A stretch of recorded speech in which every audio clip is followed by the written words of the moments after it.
3 עלים.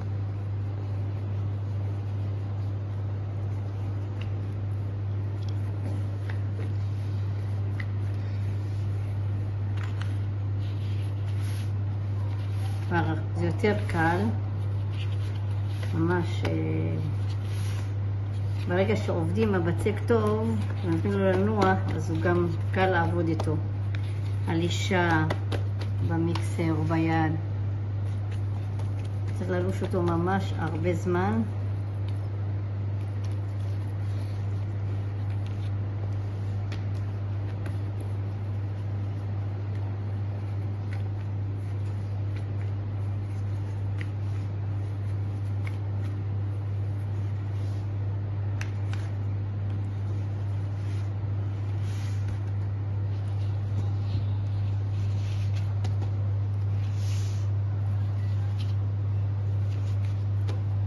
אני עושה את הסבאיה עם הנכדה שלי האהובה, טליה, בגן יבנה. הנכדות שלה מקסימות. אני מלמדת אותם שאם יתחתנו בעזרת השם יעשו סבאיה וג'חנון.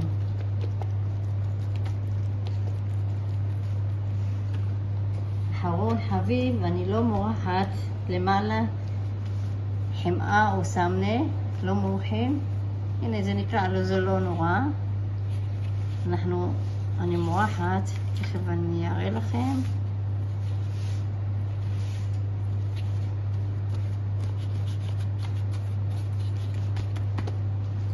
אני מורחת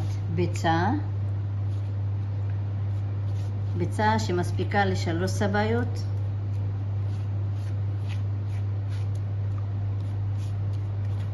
אפשר לפזר למעלה או סומסום שחור או סומסום לבן או קצח. אז פה אני משתמשת עם סומסום שחור, שזה נותן את היופי שלו.